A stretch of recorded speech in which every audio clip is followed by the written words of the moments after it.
Bismillahirrahmanirrahim. Halo teman-teman semua, ketemu lagi sama aku Mbak Guru. Ini pagi hari setelah sahur Ramadan ke berapa ini? Ke-8 ya. Selamat menjalankan ibadah puasa buat teman-teman yang menjalankan. Ini ada pertanyaan dari salah satu teman kita yang ada di grup diskusi. Gimana cara membuat pecah pola dari model dress ini ya teman-teman ya. Ini nanti aku cuma akan jelaskan bagian badan atas, bagian bawah, bagian roknya itu. Kalau tangannya nggak aku jelasin detail karena di buku ini udah ada ya di halaman 129. Nanti teman-teman bisa langsung buat tangannya aja pakai tangan bishop yang seperti ini. Di buku di halaman 129 ya. Kalau misalnya seperti yang ada di gambar, ini kan mansetnya nggak tinggi-tinggi banget ya teman-teman ya. Itu perkiraan tingginya sekitar 4-5 cm. Kalau mansetnya enggak tinggi, nanti teman-teman bisa bikin manset yang bentuknya cukup persegi panjang aja seperti ini. Oke? Nah, selanjutnya langsung aja kita bahas gimana cara membuat pecah polanya. Seperti biasa, teman-teman bisa langsung pakai pola jiplak dulu. Seperti ini, pola dasar konveksi atau pola dasar sederhana yang sudah teman-teman buat. Kalau yang konveksi ini ukuran standar SML XL ya. Kalau yang ini sederhana berarti yang dibuat sesuai hasil mengukur badan. Ini aku contohin aja langsung pakai pola dasar konveksi. Aku nggak pakai jiplakan ini ya, karena aku pengen buat pola yang bentuknya skalanya lebih kecil. Mungkin nanti next aku akan bikin pola jiplak yang skalanya lebih kecil biar bisa langsung dapat satu layar ini untuk proses membuat satu baju. Kalau ini soalnya kegedean untuk dicontohin ke teman-teman. Oke, langsung aja. Pertama kita selalu membuat jiplakan dulu ya. Jadi pola dasar ini dijiplak dulu di kertas pola. Ini pakai pola dasar konveksi ya teman-teman. Leher belakang, leher depan, bahu, kerung lengan, samping pinggang, samping panggul. Oke, kayak gini ya. Nah, untuk membuat pecah polanya bisa dimulai dari mana aja. Bisa kita mulai dari garis leher dulu, boleh.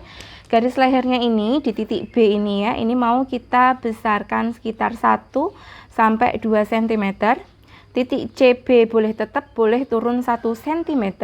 Titik CD akan kita turunkan 2 sampai 3 cm. Boleh, suka-suka ya. Lalu kita buat garis leher baru. Boleh pakai penggaris pola yang sudah ada di buku ya. Boleh juga pakai tangan seperti ini asal teman-teman sudah tahu prinsip-prinsip membuat garis pola leher. Oke, setelah membuat garis leher selanjutnya kita akan tentukan potongan pinggang. Kalau dilihat ini kan ada potongan pinggangnya, tapi ini nanti potongan pinggangnya ini kan dililit pakai tali ya teman-teman ya.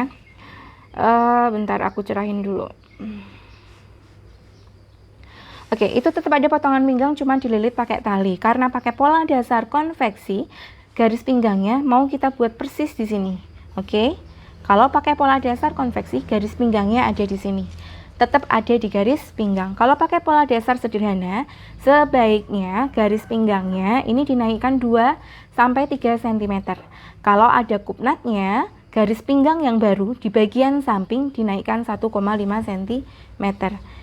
Oke. Teman-teman bisa lihat di video-video sebelumnya yang menggunakan pola jiplak sederhana. Nah, selanjutnya kita akan membuat panjang bajunya. Kalau ini dilihat, ini kan basic roknya itu align yang cukup lebar, enggak lebar-lebar banget. Kalau lebar banget itu nanti teman-teman bisa pakai rok setengah lingkaran, tapi karena ini align biasa aja, jadi kita mau panjangin bajunya.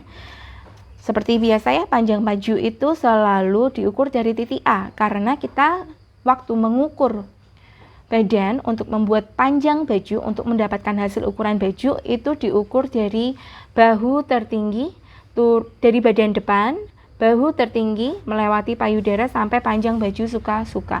Begitu juga di pola, ini akan kita ukur di titik A atau titik B. Titik B itu kan bahu tertinggi ya teman-teman ya. Nah, B ini kan sejajar sama A. Jadi boleh diukur dari titik A.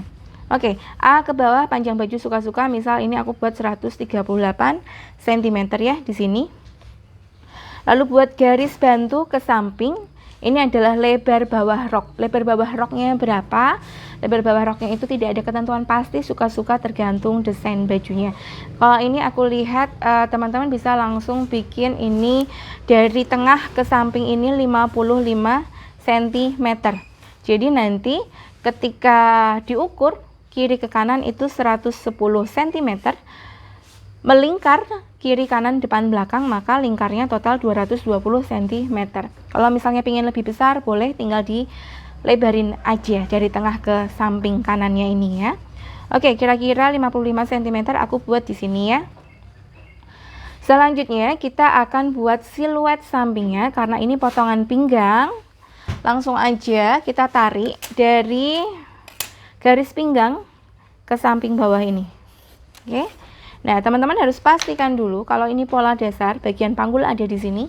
Titik align ini, garis samping align-nya ini, pecah polanya ini, tidak boleh lebih kecil daripada lingkar panggul. Oke, misalnya ya, ada di sini, nggak boleh. Karena pastinya ini nanti akan mengurangi lingkar panggulnya kan. Jadi memang harus dibuat lebih lebar. Oke, selanjutnya kita akan buat garis kelim bawahnya. Garis kelim bawah itu yang dimaksud garis kelim itu bagian tepi-tepi atau finishing bagian tepi-tepi sebuah baju ya teman-teman ya. Karena ini masih garis bantu, jadi garis kelimnya nanti akan kita buat agak naik melengkung ke atas di bagian samping sini ya. Caranya gimana? Teman-teman harus ukur dulu dari potongan pinggang. Oke, letak potongan pinggangnya di sini ya. Kita ukur dari sini ke sini berapa? Diukur pakai meteran ya. Atau kalau kalian bikin pola kecil berarti pakailah pola skala seperti ini ya. Kalau di sini misalnya 95, maka di sini pun kalau misalnya di tengah ini 95 cm. Oke, misalnya di tengah muka ini 95 cm, maka di samping ini juga harus 95 cm. Tidak boleh lebih panjang daripada yang ada di tengah muka. Kenapa? Kalau teman-teman perhatikan, ketika kita membuat garis miring ini ya, garis miring ini kalau diukur itu pasti lebih panjang daripada garis tengah muka.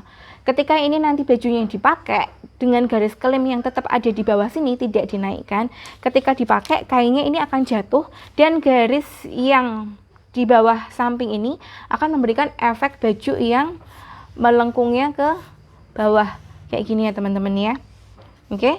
Nah, kalau kita naikkan otomatis nanti ketika dipakai baju dia akan kesannya lurus. Nah, ini yang kita mau, ini yang enggak boleh. Jadi ini harus selalu dinaikkan.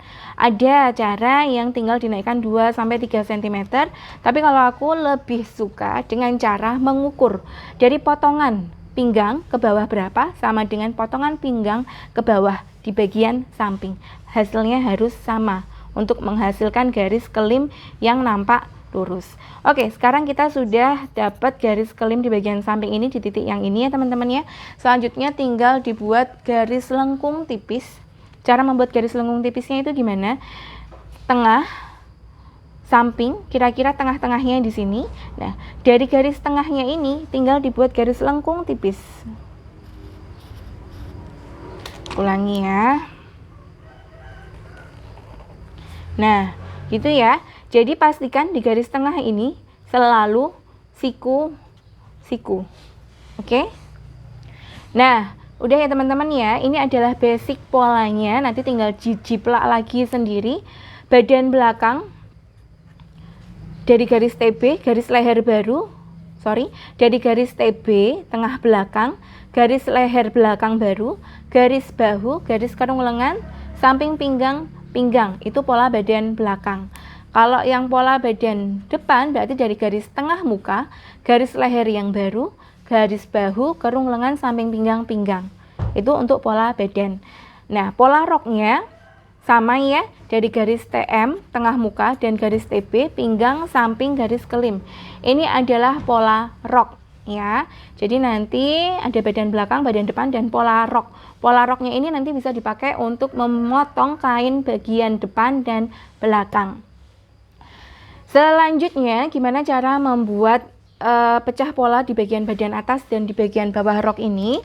Nah, teman-teman harus punya jiplaan, bukan jiplaan ya, potongan bagian depan, potongan pola bagian depan yang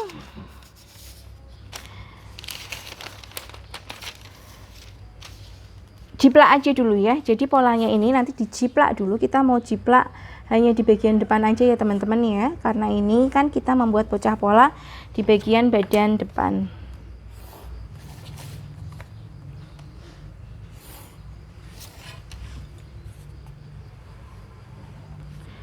Oke, pinggangnya. Nah, ini mau kita potong dulu di garis tengah mukanya ini, posisi dilipat.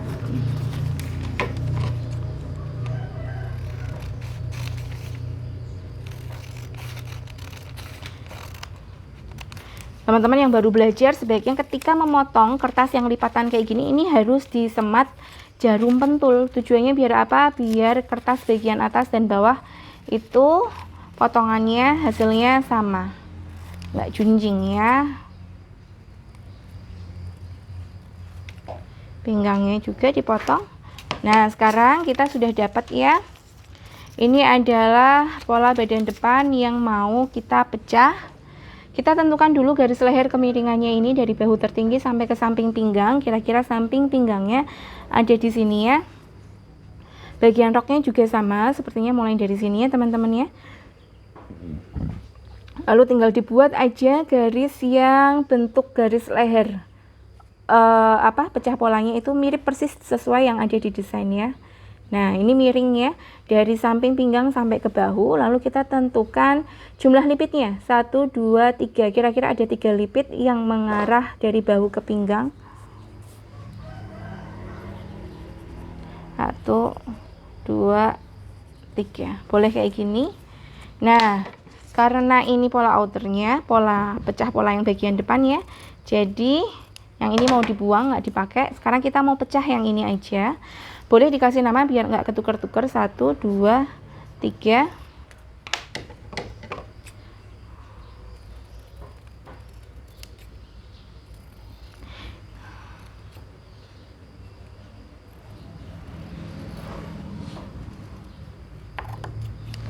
Oke, selanjutnya kita mau tempel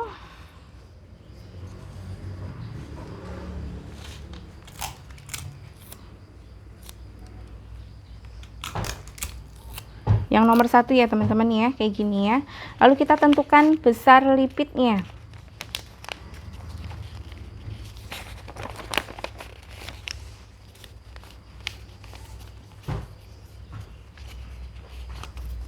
Nomor 2, kayaknya ini tuh ya, sebaiknya garis-garis yang tadi kita buat ya teman-teman ya, yang kita buat tadi kayak gini, ini sebaiknya garisnya lurus aja teman-teman. Oke, karena tadi kan aku kan buatnya kan melengkung karena mengikuti bentuk ini ya. Ternyata ketika dibuat lipitnya kayak gini, hasil lipitannya ini nggak bisa bagus. Jadi ini sebaiknya harus dibuat garis lurus. Yang di sini pun juga harus garis lurus, jangan melengkung-melengkung seperti yang tadi aku udah buat.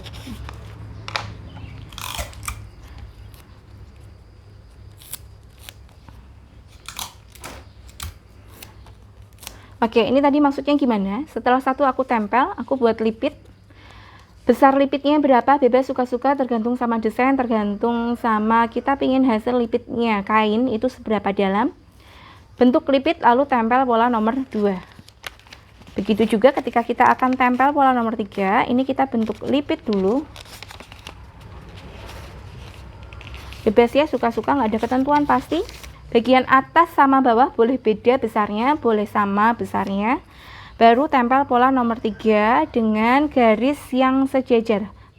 Persis seperti saat pola belum dicacah. Karena ini lipit ya teman-teman ya. Kalau kerut mah kalau kerut yang penting nanti hasilnya bagus aja. Begitu juga ketika kita akan tempel yang selanjutnya, ini dilipit dulu baru tempel pola yang keempat.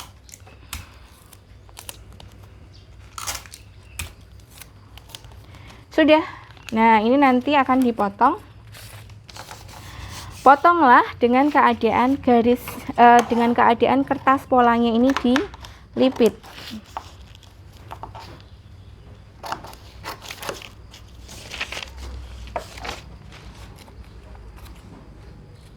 Harus dengan keadaan ini dilipit ya.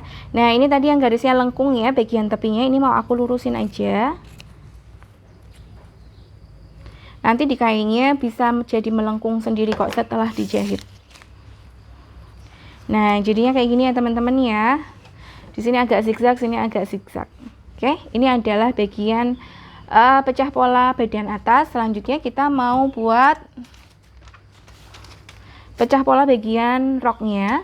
Teman-teman kalau lihat di sini ada kayak garis jahitan ya. Garis jahitannya ini lebih kecil daripada roknya keseluruhan. Aku gambar dulu roknya keseluruhan yang bagian atasnya. Ini itu kayaknya dibuat kayak gini teman-teman. Oke, atau kalau mau lebih kayaknya bukan ini ya. Dia lebih tipis di sini. Nah, oke. Selanjutnya kita buat garis jahitannya. Mau aku buat di sini sama sini. Nah, sekarang yang bagian ini tidak perlu dipecah. Oke. Jadi kita mau langsung potong aja.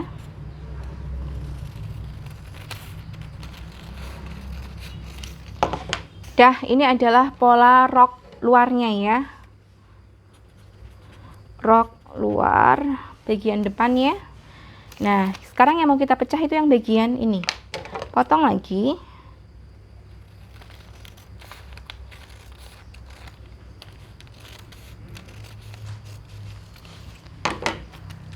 Selanjutnya kita mau pecah. Pecahnya kayak gimana? Bisa langsung kayak gini teman-teman. Dilipat aja. Lipat. Lipat. Lipat. Lipat. Kenapa lipat-lipat? Biar pembagiannya rata. Nah, bekas lipatannya ini mau kita cacah.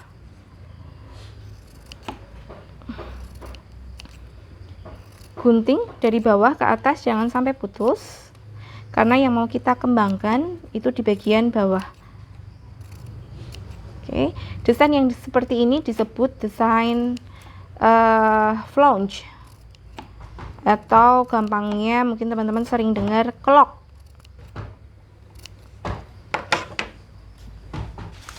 Oke, tempel ya.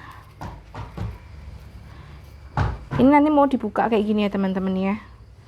Nah, seberapa besarnya ini nggak ada ketentuan pasti ya. Semakin besar bukanya ini, maka clocknya, flownya akan semakin banyak. Ini aku buka dikit-dikit aja karena aku nggak mau hasilnya kegedean banget. Sedikit, mungkin kira-kira sekitar 2 sampai 3 cm lah ya. Jangan banyak-banyak. Usahakan sepanjang bukaannya ini besarnya rata sama. Kalaupun nggak rata ya nggak apa-apa, mas, selisih sedikit-sedikit gitu ya.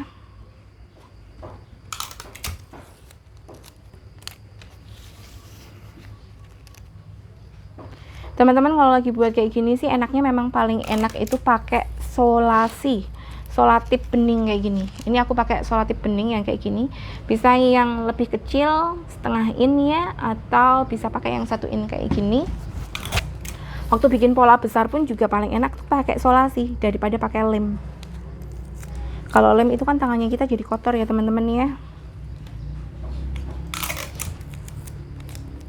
Nah, udah ya, ini sudah bisa dipotong. Langsung boleh, atau tepiannya ini mau digambar kayak gini dulu juga boleh, langsung aja lah.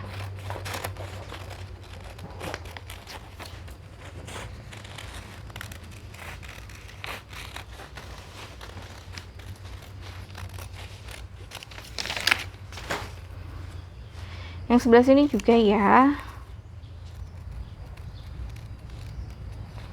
Nanti motong kainnya gimana? Ya motong kainnya persis kayak pola ini teman-teman, sebanyak 1 lembar bahan utama. Kalau bisa diletakkan di arah serat serong. Serong tuh gimana ya? Nggak harus serong ya, karena ini kan melungker kayak gini, yang penting hemat bahan bolehlah. Oke, jadi boleh arah seratnya nanti ketika memotong kain boleh arahnya kayak gimana aja ya, yang penting bisa hemat karena nggak begitu banyak berpengaruh. Nah ini nanti cara jahitnya tinggal ditempel gini aja, ditempel, disambung sama rok luarnya ini ya. Nah kayak gini nih teman-teman, gitu ya. Oke, gampang ya, sudah ada bayangannya mudah-mudahan ya. Ini adalah pola luarnya, outernya, badan atas, rok yang tidak diklok, ini rok yang diklok. Pola badannya tetap harus bikin pola sendiri ya, badan depan, badan belakang, rok depan yang sama dengan rok belakang, lalu pola tangan manset. Oke, itu aja teman-teman. Makasih udah nyimak video ini sampai akhir. Semoga dapat pelajaran atau pembelajaran materi baru ya. Kalau ada pertanyaan boleh langsung tanya di kolom komentar yang ada di grup diskusi. Sampai ketemu lagi, bye bye.